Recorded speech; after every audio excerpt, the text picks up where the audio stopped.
This is the Fight On podcast, dedicated to telling the stories of William Blount High School. William Blount is in many ways an unheralded school filled with students and staff who consistently go about being excellent in the educational and extracurricular environment of teens. We're a school with strong community ties, an involved alumni base, and dedicated professionals eager to make a difference in the lives of our students. We're glad you joined us on this journey as we fight on together. Hello and welcome to the very first episode of the Fight On podcast, where we celebrate the spirit, success, and stories of William Blount High School and our incredible governor community. We are excited to kick off our journey with you. This podcast is for students, staff, parents, alumni, and anyone who just loves being part of our governor family. So some things you can expect to see or hear in this podcast or in this episode are going to be introductions. We're going to talk about the mission of the podcast, our goals, and a sneak peek at some upcoming content.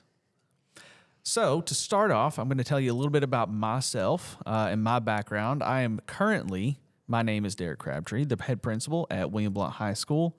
I graduated from William Blount in 2006, and I've been on the job for roughly 7 to 8 weeks. So I'm relatively new in my current position here, but I do want to talk about myself as an educator. Grew up in a family of educators. My parents were both in education as teachers in the classroom, and then during various points in their careers, administrators at various points, administrators here at William Blount High School. So I have an incredible passion not only for education, you could say it runs in my blood, but very excited and interested in leadership and taking on a new role here for the governor community. Fun fact about myself that I do like to share with everybody. I did play tennis here. I don't know if that's the fun fact, but I was at one point, and I don't know, I'll have to check with Mr. Cupp, our athletic director, the single season record holder for most wins in a tennis season. So I don't know if that's been defeated by my son. Thank you. Oh man, I don't know. He's 57-1. Not that I kept up. 57-1. Yeah, that may be a little bit better than my record in 2006. So we'll give you second place. I'll take that. I'll take what I can get. So I do enjoy. I have a family. I'm married with 2 kids that I'm excited to see up here at the high school at some point. I enjoy bringing them to events and taking them to school things, incorporating them into our governor community. Love to play video games with my son. I love to do Lego puzzles with my daughter. And my favorite movie, I always like to preface any introduction about myself with this. My favorite movie is Pulp Fiction, one of the OG Tarantino movies. So I'm going to throw that out there. And that's a little bit kind of about me.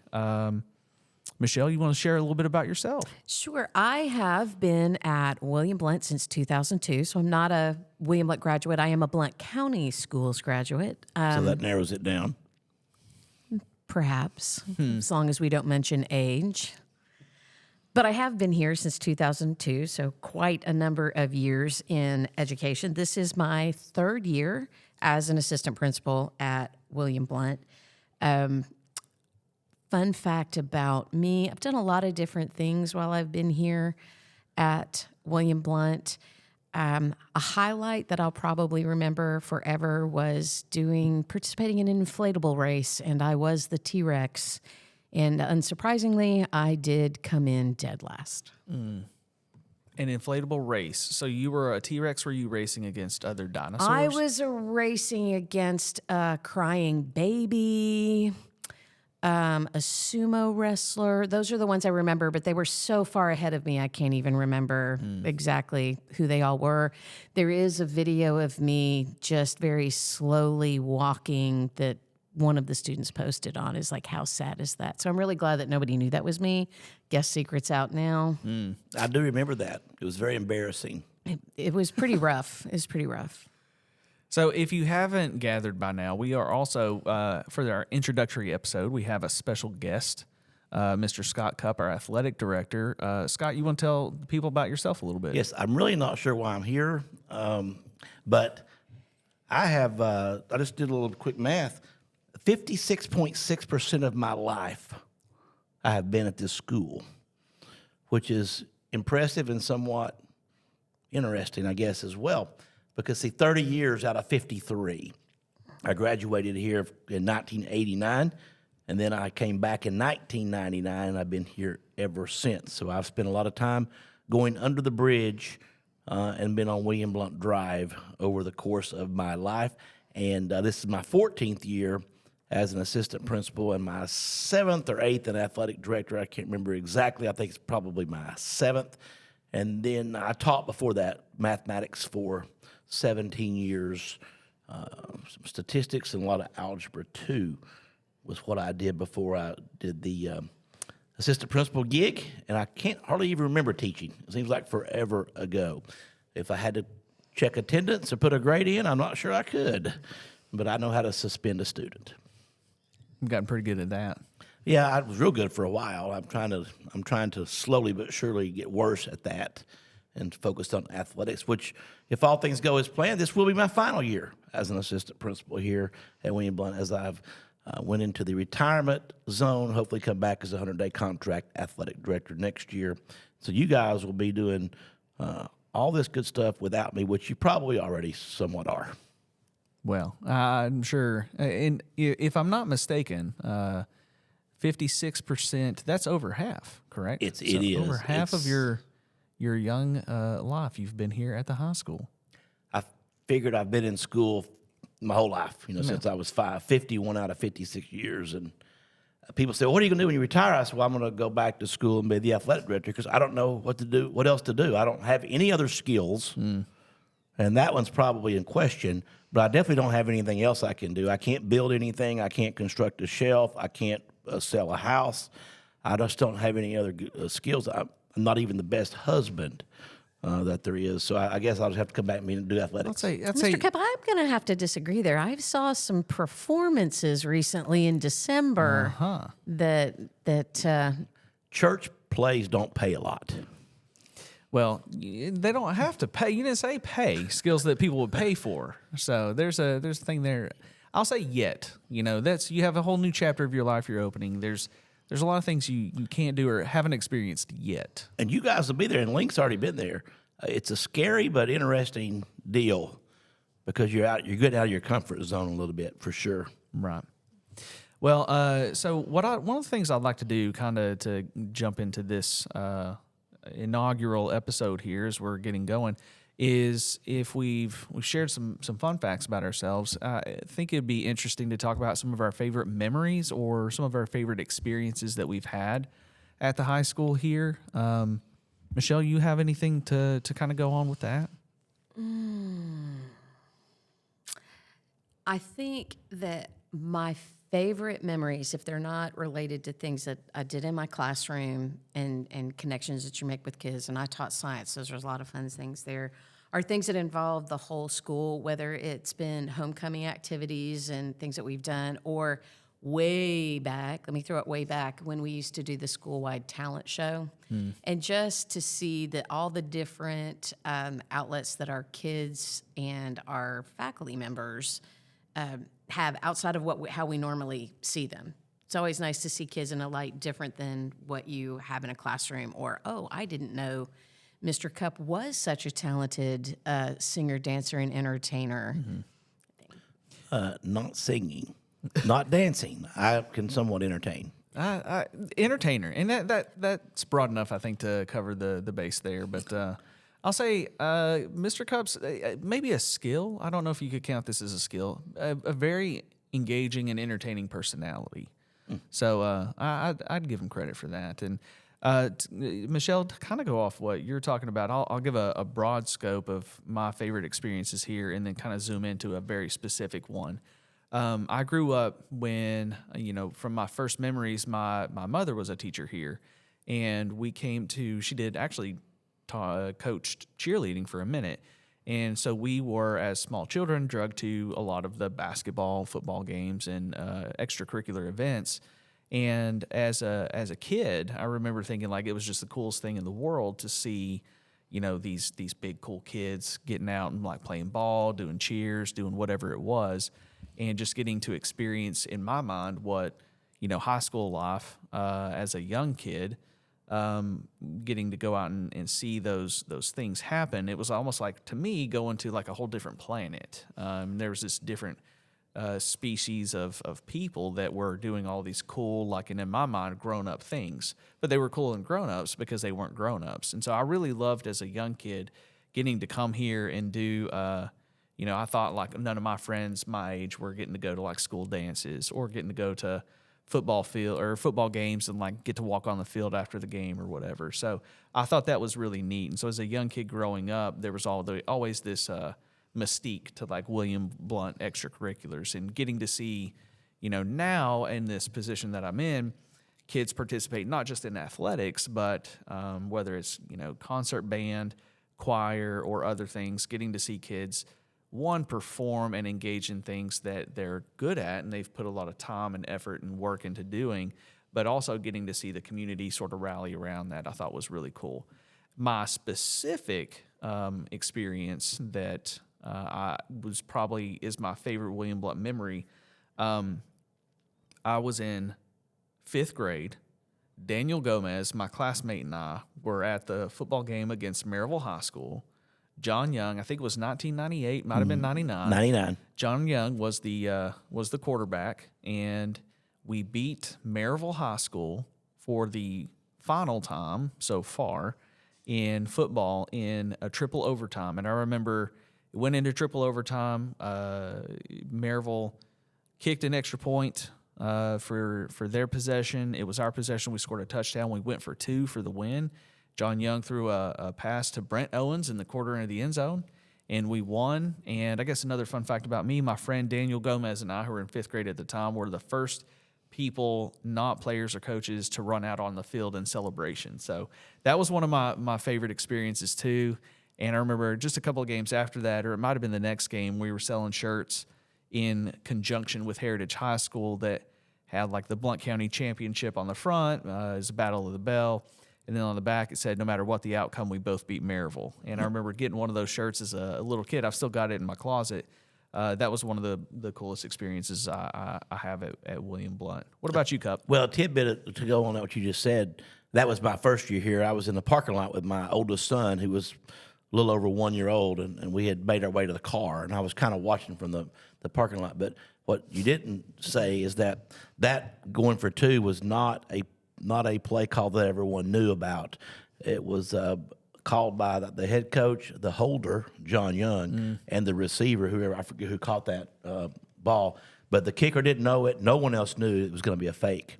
And because Coach Bauman told me about that after the fact, that it was a secret. It was quite a play and a big win. And then 2007, that's when William Blount played Maryville here. Did not win, lost by 1, 20-19. But that place was as packed as it will ever be. There was people everywhere, 10, 15, 20 deep on the track. I've seen a few videos of that. It was amazing. I remember that I was doing radio then for William Blount, and then my last few sports memories since I've been doing the athletic director role was just these last couple of basketball seasons. And even though the trip to Dobbins Bennett was so brutal 2 years ago, those last couple of years and the teams that came through here were things I will always remember. I remember sitting in my office after the Dobbins Bennett loss for about 2 hours by myself till 2 a.m. And I wasn't even coaching. I was just got back and we had the team come in, and I just thought, you don't get many chances here to do those things, and it was a heartbreaking experience. From a personal note, I will remember, and Michelle's done this as well, I remember the 10-year period when all 3 of my kids came here. And I was able to, I think I was an assistant principal the whole time. I was not teaching. So I got to watch them go through high school, and not a lot of folks get to do that.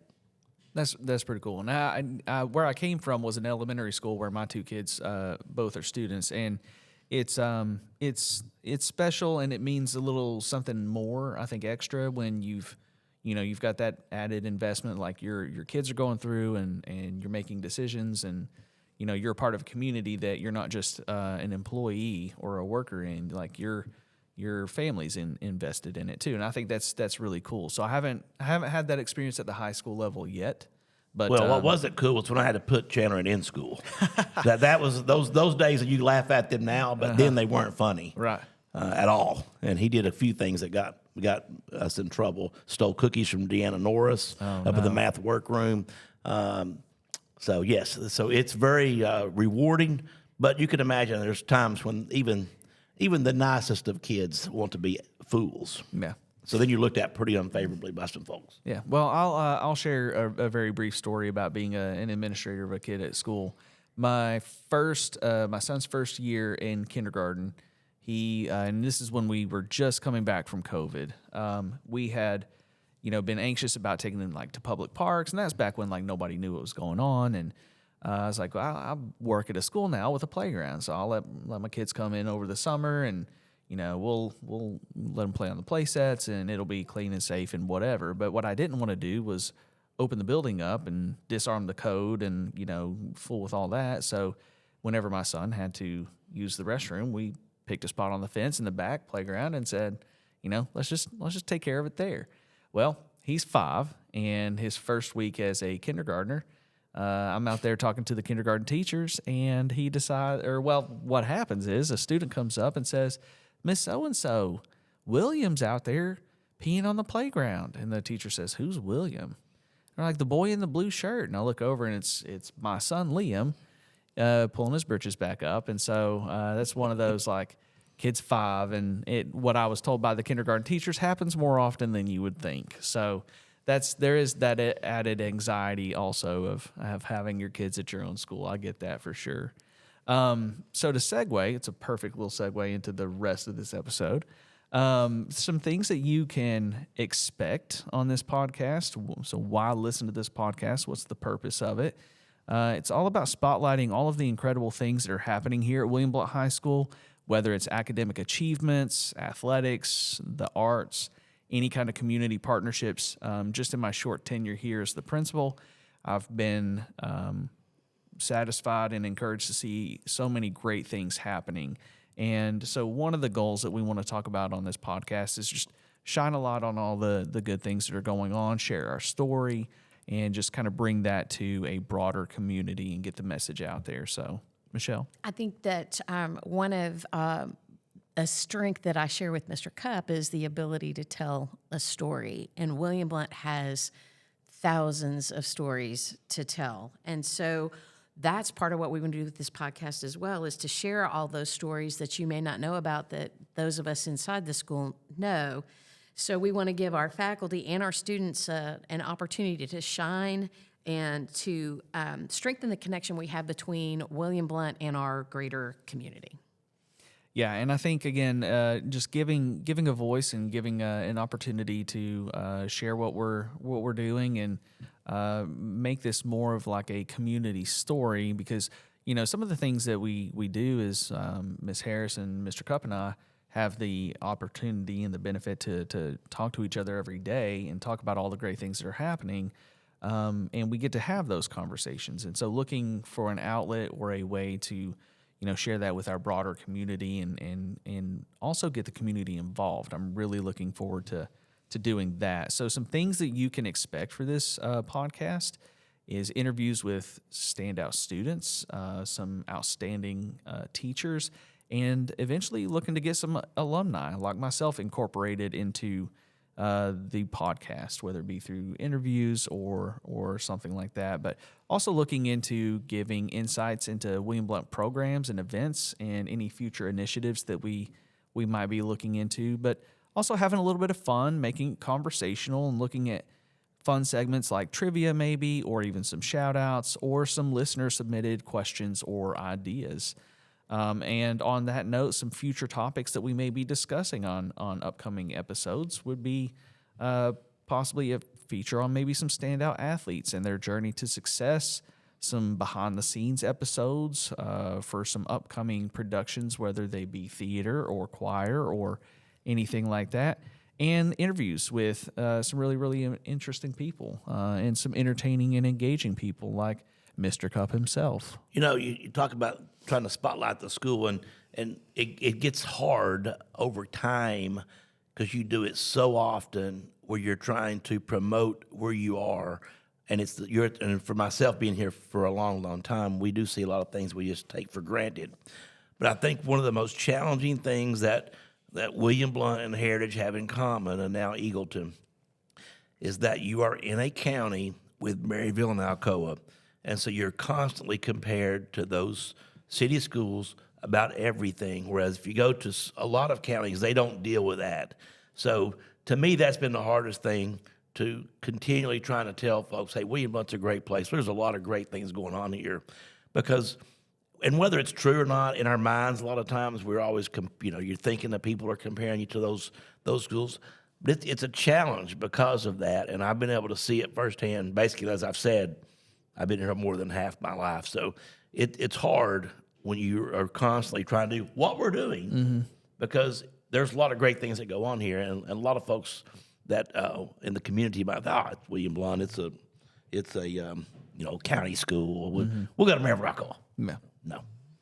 Yeah, and I think that's something that's you touched on. There's a lot of the schools in the county offer a lot of different things, and being a William Blount kid and a county kid growing up, there's definitely that aspect of comparison to our neighboring school districts and even within the county. But it's been super cool getting to see the transition and really the growth of the high school from when I was a student here in the early 2000s to now. I felt like even back then there was so much that the high school offered that was awesome for our students, but seeing just how much it's grown and the opportunities that are available even now are really, really, really impressive and inspiring and community-centric. And I think that's the thing that's really cool about a lot of what we do, is getting kids to not just ready to be successful in life, but to contribute back to the community in a lot of different unique ways. So I'm definitely looking forward to getting to spotlight some of those things. And I'm going to say this, after all these time in school, I will leave school whenever it's finally done, and I will hold true to my thought that the school itself doesn't matter. It's the student and it's the parent. Every school has great teachers and has great programs, and if you're willing to learn and your parents are willing to make you learn and get involved wherever you're at, you will have a very successful time in public school, high school education. Mm-hmm. Yeah, I agree, and it's as cliche as it may sound to say we're a community here. It is the truth, and you can see it and you can feel it walking up and down the hallways, going from either main campus to CTE to the academy. It really is. It's a community, and you get what you put into it. And so how you participate in that community really, I think, defines your experience here. And that's one of the reasons, again, we wanted to bring this podcast out to the listeners, the world, is engage you in our community and let you not only know and learn about the things that are happening here, but become a part of what we're doing and what we have going on. So I think before we jump maybe into our final segment and kind of close this out, I'd like to sort of talk about maybe each of us can share one thing that we're looking forward to highlighting on this podcast. So as we start to craft our future episodes, what are some things, Michelle, that you're excited to shed a light on, or a story that you're excited to share? I am most excited to give a platform to our faculty to reach the greater community. I think we do a lot of spotlighting with kids, and we're really good at that. I think the opportunity for growth, for introducing our faculty to a greater audience and humanizing them, because a lot of times all you hear is, from the child's perspective, what something is. I'm really looking forward to that and to being able to interview and ask some questions and interact in this manner with our faculty members. Mm.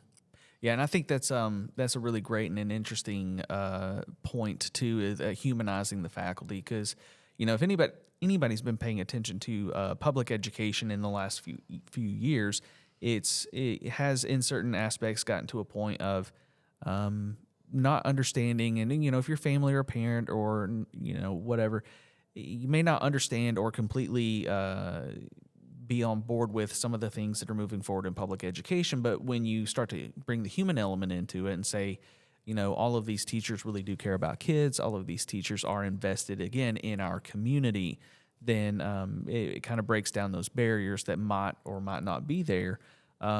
and again, start getting that community feel and those interactions together. So I think I'm excited about that too. I think that's a really good point. Cupp, what about you? Well, I'm pretty much just a guest on this particular podcast, so I'm looking forward to doing our own down at the MLBG area or my office, as Mr. Hudson has so graciously got the equipment, and we're going to be doing a podcast basically athletic related. So I get an opportunity to talk to coaches and do the same thing you're talking about with teachers, because coaches and parents, they're not on the same page. Okay, I learned this real quick when I was coaching. Parents are more interested in playing time. Coaches want to win, and so sometimes those avenues don't intersect very well. But so I want to get, like you were saying about the teachers, I want to get an opportunity for the coaches to come on and talk about their day-to-day life. Mm-hmm. It's not an easy gig being a high school head coach of anything, really, just because of all the time you're putting in, and people would laugh at the money that they make. So anyway, that's one thing I'm looking forward to doing. Of course, talking to some kids as well. But I think that what Michelle said about the human element of coaches is good to get out there. Yeah, and one of the things that I'm looking forward to is just having conversations. And I know whether it's with the teachers, like we're talking about, students, community members, I'm a bit of a talker, so I really enjoy just having those conversations anyway. And I think I'm excited to have our journey on this podcast to, document and record and share those conversations, because there was, for a very long time, you stop somebody in the hallway and you have a chat and you're like, man, that was a really good talk. And just bringing the opportunity to record that and share it with everyone else, whether it be bringing a human element to what we do or shining, a light on the activities or events that we do, just getting to share what's happening here at William Blount. And, those are conversations that we get a firsthand perspective on and get to participate in giving the opportunity to everyone, the community, the listeners to this podcast, getting to share information and engage in fun ways. So on that note, we're going to wrap this up by sharing, we want to hear from you. So if you're listening to this, we know you've got a story. We know you've got some ideas. You might even have some questions or some shout outs. We want you to send it our way and let us know all of the thoughts and ideas that you have. So you can do that by reaching out to us through our email. So at this point, I think you can email Mr. Crabtree, which is derrick.crabtree@blountk12.org. You can email me, michelle.harris@blountk12.org. And we can start compiling your ideas. You can also reach out to us on our various social media outlets. Or if you're in the school, we've got some QR codes posted around that you can scan and submit ideas and questions and things to us. Yeah, definitely. And we're looking forward to hearing from you. Again, this is our inaugural episode, so we're excited to bring this to everyone. We're excited to get the stories and the ideas from you, and not just share what we know that's going on here too. So interact with us, engage with us, and get involved in this. And this is something that we can all build together and have some success with. So, final thoughts before we wrap this up. Cupp, do you got anything you want to share? I do, actually. I know that I've heard the folks in charge of this say that the first few will be audio only, and they were going to bring the video element into it. That's when I need to be brought back, when the video starts. Yeah. So we can capitalize on your entertainment skills. We're going to monetize your retirement for you. Really get the full experience. Maybe great. that needs to be the subtitle for the podcast, the full Cupp experience. So we want to thank you all for joining us for our first episode. We're so excited to share our journey with you. And remember, governors, fight on, and we'll see you next time.